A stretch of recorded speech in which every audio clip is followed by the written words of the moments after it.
It all began with a single phone call, a call that sent a cold shiver through Marcus' spine. He had been out of town for only 2 weeks, visiting his aging father after surgery, confident that everything at home was safe and untouched. But when his neighbor asked if he had approved the sale of his house, his heart nearly stopped. His house was his sanctuary, bought after years of sacrifice, late nights, and dreams built brick by brick. Why would anyone think he was selling it, and who would dare step into his life without permission? When he rushed to check the online property listings and saw his own front door staring back at him with a pending sale tag, he felt the world tilt beneath him. The listing claimed he had agreed to a quick cash deal. The realtor's name did not ring a bell, but the HOA president's name did, and it was right there, listed as the point of contact. He knew she did not like him. He knew she treated him differently. But this, selling his house as if it belonged to her? What kind of spiteful scheme had she crafted while he was gone? And how far would she go to justify it? What happened next would expose a stunning truth and bring her entire scam crashing down. Wait a second. Let us know where you are watching from in the comments, and make sure to subscribe for more powerful and inspiring stories just like this one.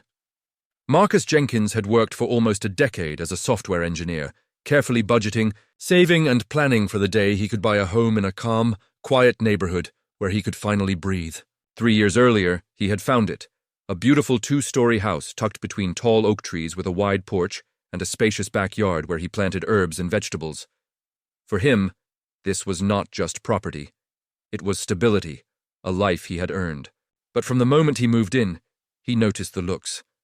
Some neighbors were friendly, but others seemed wary, as though his presence disrupted the community's unspoken expectations. At the center of that tension was the HOA president, Karen Whitfield, a woman known for her strict rules, sharp tongue, and quiet, but unmistakable hostility. She questioned everything he did, from the color of his mailbox to the height of his grass, often suggesting he clearly was not familiar with how things were done in their neighborhood. Still, Marcus had learned to keep his distance. As long as he followed the rules and paid the dues, he assumed things would eventually smooth out. He had no reason to suspect that leaving for a short family emergency could unravel the most significant violation of trust he had ever experienced. While he focused on helping his father recover, something sinister was brewing back home, something he could not have imagined in his worst nightmares, and by the time he returned, the storm had already begun. The moment Marcus hung up the phone with his neighbor, adrenaline rushed through his veins. He immediately called the real estate agency listed on the site. The agent sounded confused at first, then hesitant. She explained that the HOA president had provided notarized documents claiming Marcus had moved abroad and wanted to liquidate the property quickly. She even presented a power of attorney document with a forged signature. Marcus felt sick. How could she forge legal authority to sell his home? And how had no one questioned it? He drove back home that same night, arriving past midnight. The quiet streets felt unfamiliar, tainted. When he pulled into his driveway, he saw a bright red for sale pending sign stabbed into his lawn, like a flag claiming new ownership. The next morning, he confronted the realtor in person. The agent, visibly shaken after seeing Marcus alive and standing before her, apologized repeatedly and agreed to halt all proceedings until the situation was resolved. But her guilt did nothing to calm the rising storm in his chest. He marched straight to the HOA office, determined to confront Karen. When he arrived, Karen sat confidently behind her desk, surrounded by neatly labeled binders. She looked up at him with the smugness of someone who believed she was untouchable. She pretended to be surprised by his return, claiming she thought he had decided to leave the country permanently, and that she acted in the community's best interest by ensuring the property did not fall into neglect. Neglect? His home was immaculate. His lawn was maintained. His bills were set to autopay. Her excuses were transparent lies, but her boldness did not stop there. She insisted the sale could not be undone because contracts had already been signed, and she even threatened to fine him for emotional disruption of the HOA board.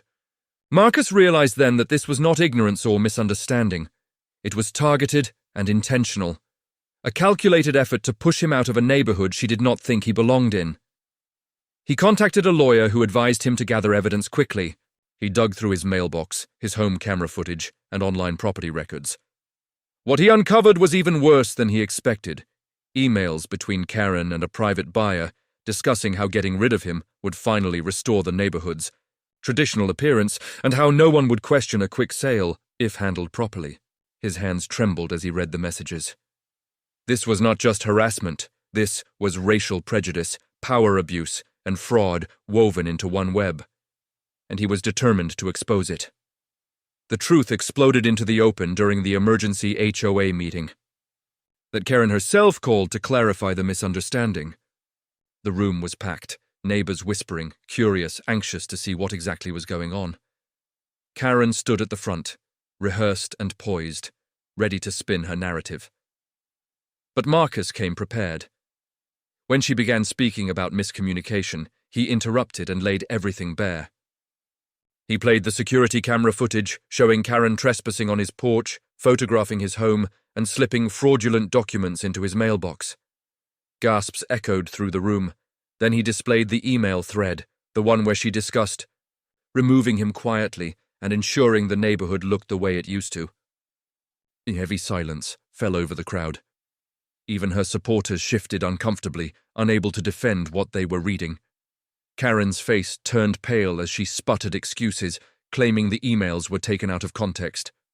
But before she could say more, Marcus' lawyer stepped forward with a statement. Karen was under investigation for fraud, identity theft, and racial discrimination. The buyer, who had been misled into believing the sale was legitimate, also revealed that Karen had pressured him into making an immediate payment, promising he would own the house within a week. Karen's composure was shattered. She tried to flee, but HOA members blocked the exit, demanding answers. Cameras recorded everything. Neighbors uploaded the footage online, and within 10 minutes, 10 long, staggering minutes, her entire scheme collapsed. She was not just humiliated. She was exposed, stripped of authority, and facing serious criminal charges. For the first time since he had moved into the neighborhood, Marcus felt the weight shift, not entirely off his shoulders, but enough for him to breathe finally. In the weeks that followed, investigators uncovered even more misconduct.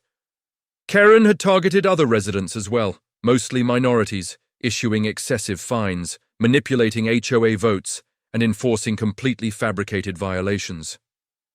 Marcus' case opened the door for dozens of complaints that had been ignored for years. She was removed from the HOA board permanently and faced charges that could follow her for the rest of her life. But while justice began to catch up with her, Marcus was not unchanged. He found himself feeling both relieved and unsettled. His home had almost been taken from him, not by thieves or strangers, but by someone entrusted with power in his own community. Still, he chose to stay. Not out of stubbornness, but because leaving meant letting someone else's prejudice dictate his life. And he refused to be pushed out of a place he had earned. The neighborhood slowly shifted too. People who once stayed silent now checked in on him, offering support. Conversations about fairness, bias, and accountability grew louder, and though the scars remained, Marcus hoped that exposing the truth would prevent others from enduring what he did. Because the real question was not how one woman abused her authority. It was how many other stories like his remained unheard. Where are you watching from? Take care.